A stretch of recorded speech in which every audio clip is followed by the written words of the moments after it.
U.S. President Donald Trump and Israeli Prime Minister Benjamin Netanyahu are set to meet at the White House today as a new ceasefire plan is in the works. The Trump administration has drafted a 21-point proposal for ending the war, which includes the disarmament of Hamas, establishing an international security force, and the development of a roadmap to rebuild Gaza. It also leaves the door open for a Palestinian state. At least 4 people have died in fresh Russian drone strikes in Ukraine. While Ukrainian air defenses thwarted most drones, homes, factories and energy sites suffered damage. Meanwhile, Ukrainian President Volodymyr Zelensky has urged the international community to cut Russia's energy revenues. Israeli warplanes have carried out airstrikes in southern Lebanon, targeting areas in Nabatea, including Midani Plain and Kafar Ruman. An Israeli drone also struck a house in Umin al-Fawqa. No casualties have been reported yet. Moldova's ruling pro-EU party has pulled ahead of the Russian-leaning patriotic electoral bloc in the country's parliamentary election. The PAS has secured 48.3% votes with 95% tallied up until now. The vote has been marred by cyber attacks, fake bomb threats and alleged Russian interference, but election officials have stated that infrastructure remains secure. Britain is considering tougher rules for migrants seeking permanent residence. Interior Minister Shabana Mahmood has stated that applicants may need to prove their value to society by paying taxes, having a clean criminal record, speaking English and participating in community service. The move comes as the British government seeks to counter the popularity of the anti-immigration Reform UK party. Protesters have taken to the streets in Paris, Mexico and Brazil on the International Safe Abortion Day, demanding access to safe and legal abortions. Activists have called for rights to be guaranteed, with marches highlighting the need for healthcare, safety and equality in reproductive choices worldwide. A man crashed his vehicle into a church in Michigan and opened fire with an assault rifle and also set the building ablaze, killing at least 4 and injuring 8 others.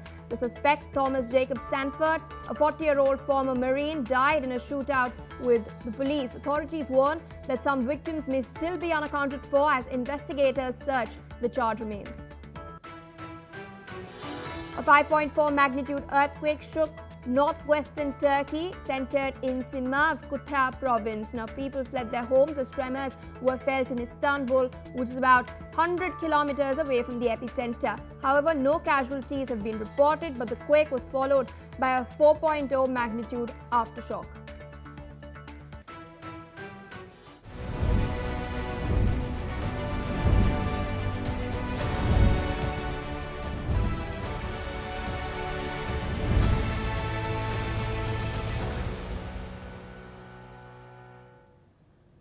We continue with our special coverage of the United Nations General Assembly in New York City, where the 7th day of the high-level session is set to begin. Now, today's agenda includes expected addresses from the leaders of Canada, Denmark and Moldova as global delegates return for one of the final days of this year's UNGA. This marks the conclusion of what has been the busiest week on the diplomatic calendar, dominated by urgent discussions on the war in Gaza and between Russia and Ukraine.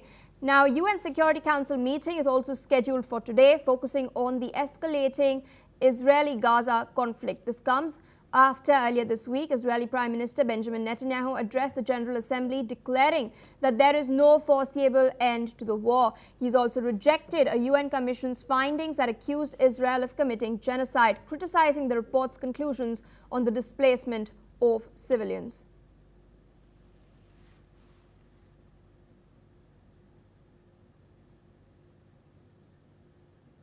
Now, in order to help us understand these developments, I'm being joined by Thomas Boteas, our correspondent who is currently in New York City. Thomas, how did the rivalry between US and China play out at the UNGA 80, and what does it mean for global power politics now?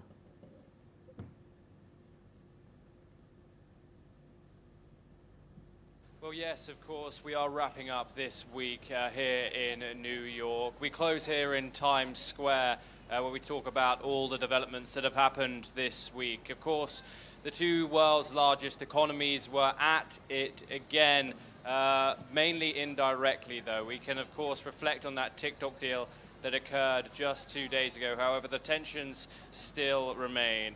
The UNGA 80, China and the US clashed over multiple issues, including the war in Ukraine, of course, trade and influence in emerging regions. China called, of course, for multilateralism, whereas the US came forward with Donald Trump's protectionist speech, highly criticizing the institution and highly selling himself and giving himself credit for stopping 7 wars. China, of course, emphasized its narrative of neutrality. This, of course, came after Donald Trump accused China and, of course, India of funding Vladimir Putin's war inside Ukraine by buying their oil. Of course, the broader implication of the rivalry is growing and is more transactional and multipolar. Of course, that US and China trade war and war of words, of course, is not expected to go away very soon, but we will, of course, bring you every single bit of it. All right, Thomas, could you explain to us what's the latest on the Russia-Ukraine conflict, especially after the strong statements we heard from both sides on the dais of the UNGA?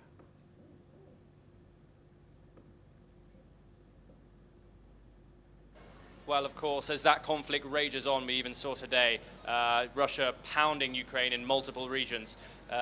However, at the UNGA, it was more words of peace. Of course, the diplomacy can continue there at the UNGA. However, on the ground, the war still very much continues in a huge way.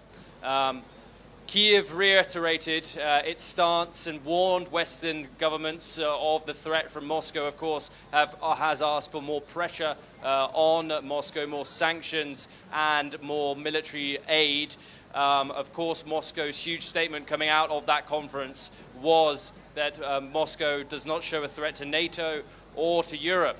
This, of course, contradicts itself when drones fly into NATO and European airspace on multiple occasions. And so there has been huge updates in regards to that. The UNGA also reflected deep global divisions when it came to this conflict. Of course, Russia had very, very nice words to say about its global southern partners, including India. Of course, fought for that seat on the Security Council here in New York. But of course, its war remains hugely controversial, particularly among those that Sergei Lavrov called the Golden Billion, the people who, according to him, control the quote-unquote global order. There is, of course, huge arguments for reform there.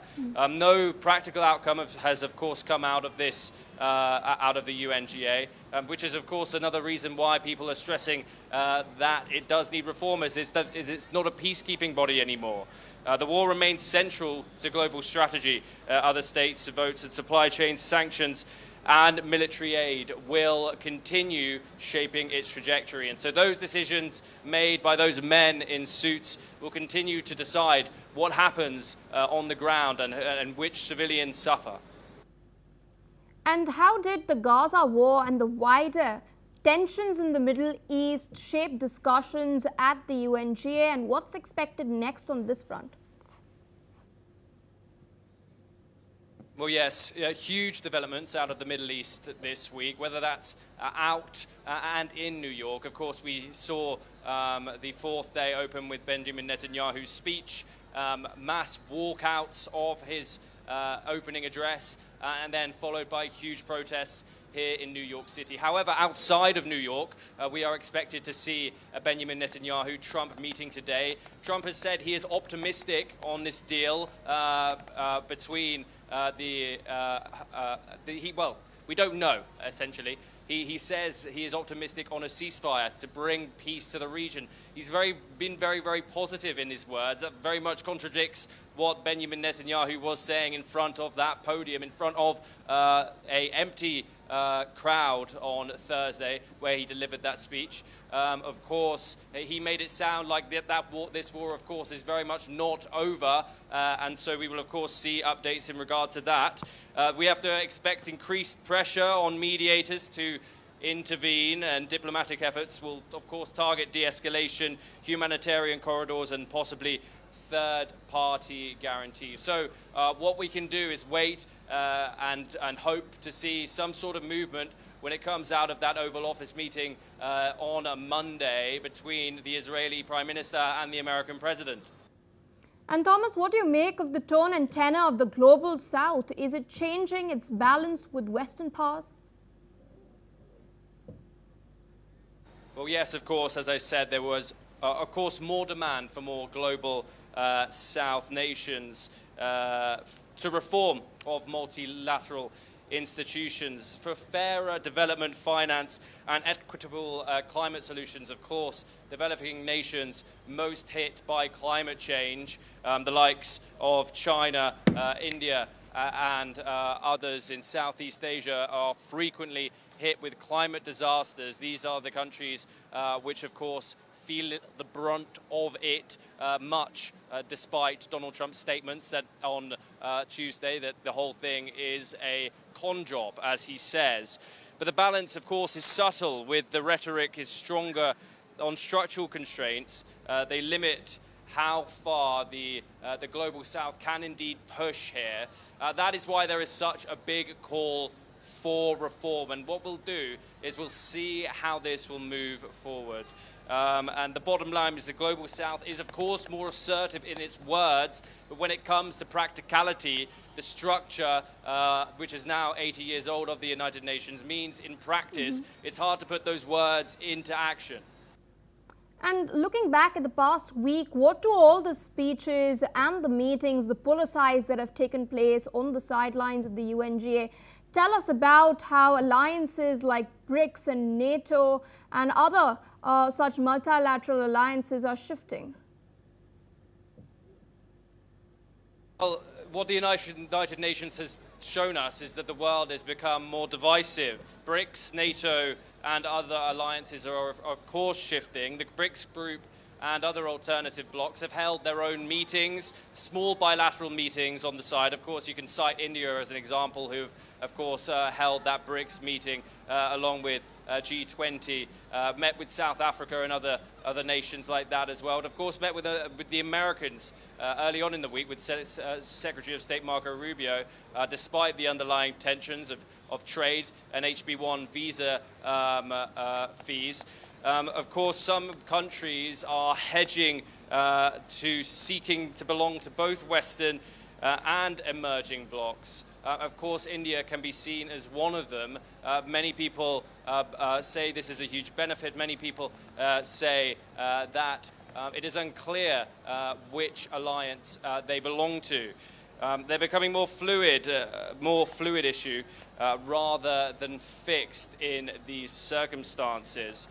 The war in Europe, of course, and the competition in the Indo-Pacific demands institutional reforms, experts and more multiplex alliances, overlapping security, shifting coalitions for security, trade, and technology and climate. So essentially, this UNGA has once again reiterated how divided the world is when it comes to working together. Moving forward, the world still remains divided, very sadly, and although voices are crying and crying for countries to work together, we can see in certain instances, like the war in Ukraine being major driving factors between nations, there is not much hope in sight of course, that reform due to it being such a hard structural change. But we will, of course, bring you the latest here on NewsX World.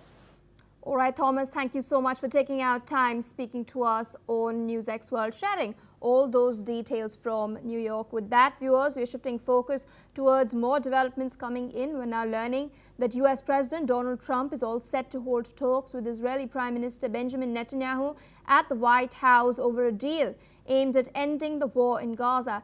Now, this comes after Netanyahu and his advisor Ron Dermer held hours of talks with President Trump's Middle East envoy Steve Witkoff and Jared Kushner. Now, this meeting has raised the optimism over the 21-point peace plan prior to the meeting between Trump and Netanyahu.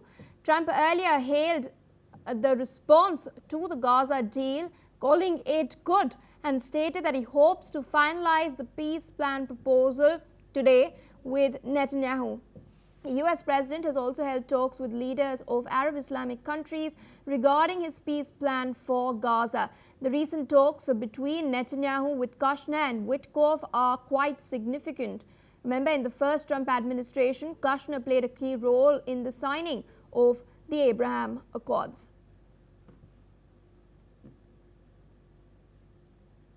More news coming in as the Israeli military operation in Gaza continues. Hamas has urged the Israeli military to temporarily halt strikes and withdraw from parts of Gaza City.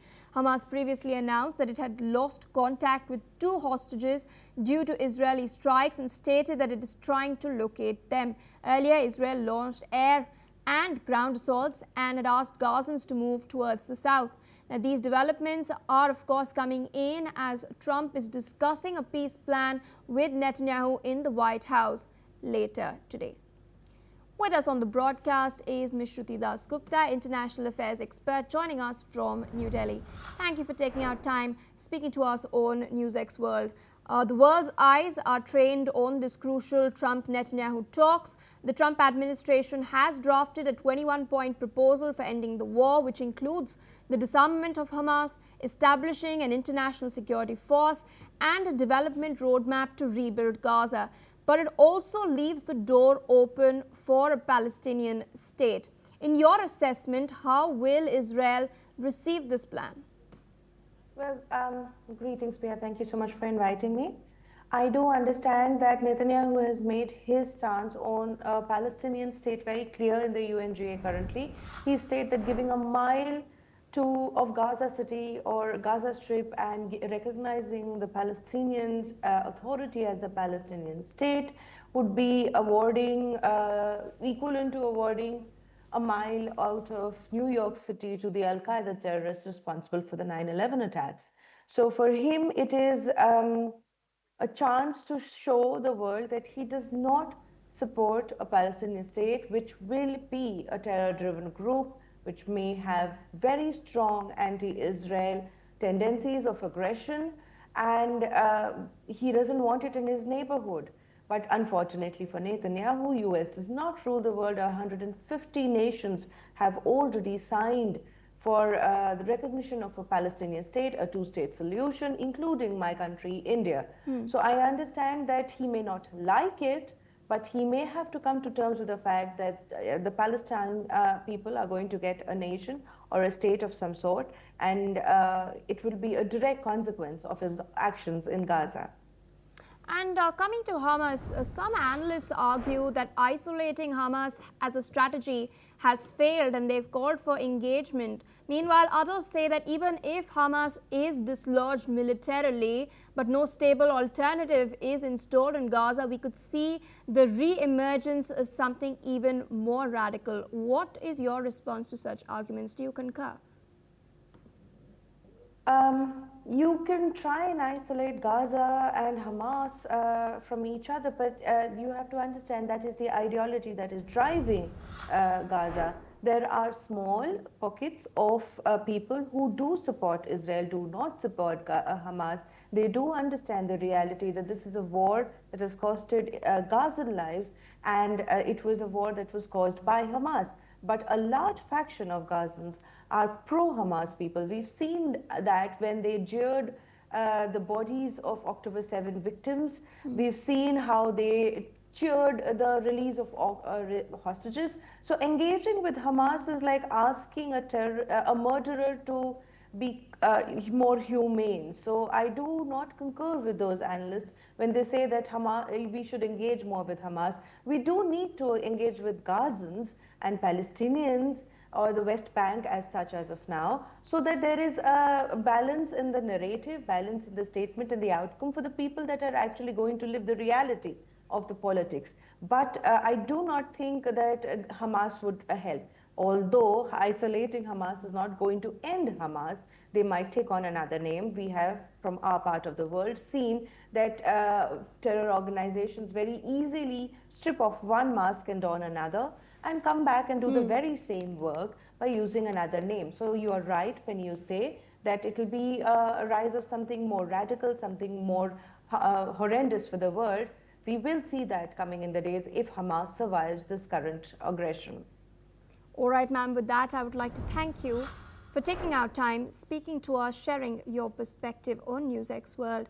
Meanwhile, viewers, shifting focus away from the Middle East towards the war taking place between Russia and Ukraine. We're now learning that Russia has launched a massive strike on Ukraine, including in Kiev and other cities. These were hit by hundreds of drones and missiles overnight. Ukraine says that 4 people, including a child, have been killed and more than 80 have been injured. Residential areas, factories and power sites have been damaged in the 12-hour barrage. Ukrainian President Volodymyr Zelensky has urged the international community to cut off Russia's energy revenues and provide more air defenses. He has stated that Russia would answer for its actions, calling the strikes vile. Listen in. Сьогодні увесь день після російського удару тривала ліквідація наслідків у Запоріжжі, в Києві, Київській області, в інших наших регіонах. Більшість уражень – це звичайні будинки, це цивільні об'єкти. Постраждали більш ніж 80 людей. На жаль, 4 людини загинули, і серед них одна дитина. Мої співчуття рідним та близьким. Meanwhile, Ukraine's defenses remain under heavy strain as it waits for more Patriot systems from partners, including the United States of America. Meanwhile, the Kremlin has stated that there are no signs of new peace talks with Ukraine. Its spokesperson, Dmitry Peskov, has told state media that Kiev has given no signals about resuming negotiations. His comments have come after Zelensky warned that Kremlin officials should know where their bomb shelters are. Zelensky suggested that the Kremlin itself could be a target. However, Peskov dismissed the remark, stating that Ukraine is losing the war and its negotiating position is weakening. With us on the broadcast is Dr. Satoru Nagao, fellow at the Hudson Institute in Tokyo. Thank you for taking our time speaking to us on NewsX World. Interesting developments, especially this fresh barrage of drone and missile strikes that have taken place in Ukraine over the course of the last night. Sergei Lavrov, Russian foreign minister, was in New York recently. He had in fact stated there that Russia is open to negotiations to end the war. But on the ground, the situation continues to escalate. Russia is scaling up its offensive. NATO nations are meanwhile preparing for the worst. Do you think that this war will continue to drag on even further? Currently, Russia has continued 2 types of operation. First type of operation is intensified attack against Ukraine. And another type of the operation is making pressure to all of the NATO countries. Recently, Russia's strategic bomber fly near Alaska, and of course, the drone enter Poland, Romania, or fighter jet enters Estonia. All of these activities are part of this type of making pressure toward NATO. So what is the intention of Russia is matter. Firstly, if they want to expand their territory, of course they need to intensify the territories as much as possible. That is the first one. But at the same time, before the negotiations start in the future, of course they must expand the territory as much as possible. So in this case, anyway, they need to expand territory. Another one, making pressure towards NATO is this related to its military operation in Ukraine is matter.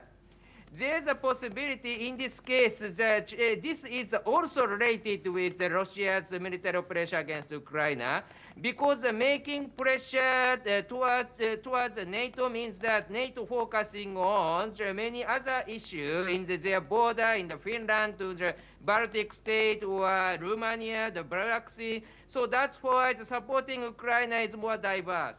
And at the same time, this is a message towards the NATO country. Russia's stance is very strong in the negotiation. But at the same time, if Russia really worry about NATO's retaliation, they cannot do that. But they do not worry the NATO the threat because they know that NATO will not retaliate. So if the NATO shows a more strong stance as a retaliation, the situation will change. It's good to be happen. Thank you very much. A quick follow-up to that, there's of course another very crucial player. I'm referring to the Americans. J.D. Vance, U.S. Vice President, recently stated that President Trump is growing rather impatient with the war dragging out between Russia and Ukraine. However, we do know that today Trump is quite busy as far as the war in the Middle East is concerned. He's slated to meet Netanyahu very soon as well. Meanwhile, Ukraine is waiting for fresh cash over the Patriot missiles systems to be shipped over there so that they can use it in order to bolster their air defenses. Where do you think this arms exports and the increasing arms exports by the US and the arms sort of help that the United States is providing to Ukraine is headed next? Are we seeing more deals on the horizon? Yes, in this case, providing weapon itself is a card of negotiation. In case of the Middle East, of course, the U.S. stance has already cleared. That's why there is no problem to provide weapons. But in case of the Ukraine, this is part of the negotiation card between Russia and Ukraine. Once the United States start to provide offensive weapon against Russia, there is a possibility that Russia want to retaliate. So that's why if the U.S. really want to seek the negotiation table, providing the offensive weapon towards Ukraine or the restraint to providing the offensive weapon to Ukraine, which one is better is a little bit controversial. There is a possibility that as a retaliation of the Russia's attack against Ukraine, United States should provide the offensive weapon to the Ukraine. And there is some media remarks that President Trump is planning to provide the Tomahawk missile to Ukraine. But at the same time, will it happen? It's still this is the situation under negotiation between Russia and the United States. So that's why the United States is still waiting to use this card in the negotiation. That is current situation. So in the near future, it could happen, but at the same time, still U.S. are waiting. All right, sir. With that, I would like to thank you for taking out time, sharing your analysis with us on NewsX World.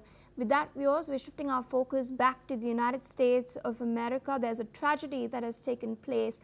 A violent shooting has occurred at a Mormon church in Grand Blanc Township in Michigan, which has killed at least 4 people and wounded 8 others.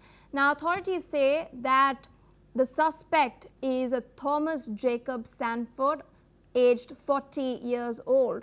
He drove a vehicle through the front doors of the Latter-day Saints Church building and opened fire at the attendees with his assault rifle. Investigators believe that the suspect also deliberately set fire at the church before breaking inside it, which grew into a large blaze. It was later extinguished by the responding officers and recovery crew. The Michigan police chief has held a new press conference providing a briefing about the incident. Take a look at what he has to say.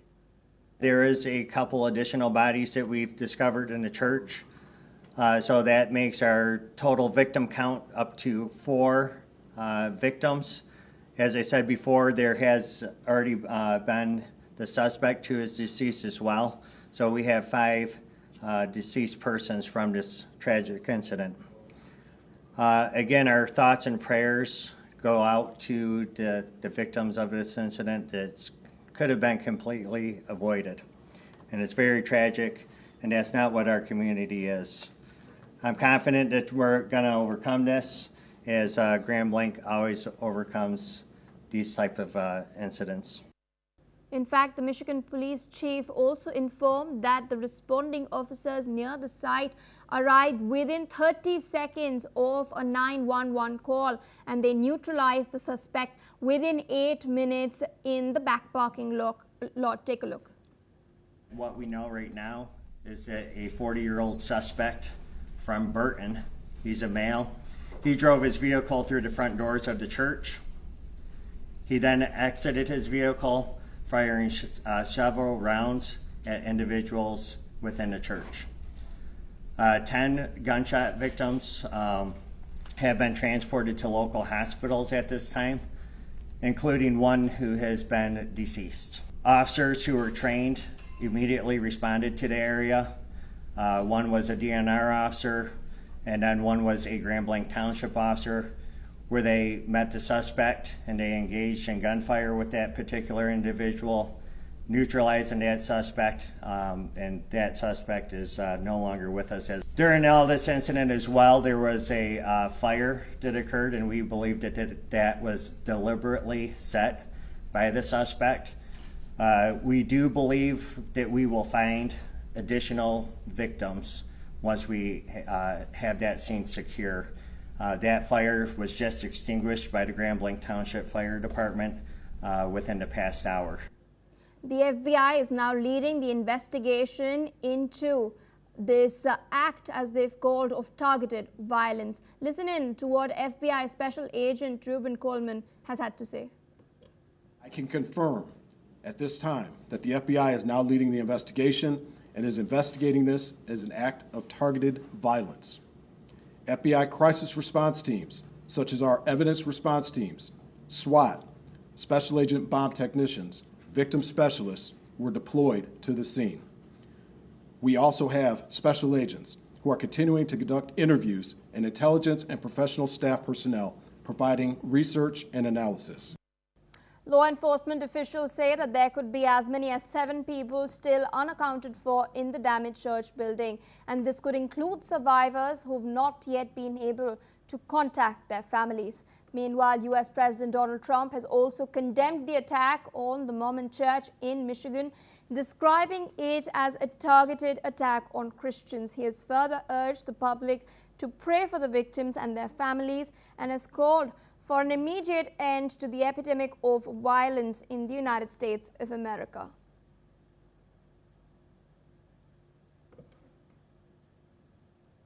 There, of course, is the statement that Donald Trump has put out on his platform, Truth Social. He stated that he's been briefed on the horrendous shooting that took place at a church in Grand Blanc in Michigan. The FBI was immediately on the scene and will be heading the investigation, providing full support to state and local officials. All right, viewers, due to paucity of time, that's all we have for this bulletin. More news and updates on the other side. Stay tuned on NewsX World.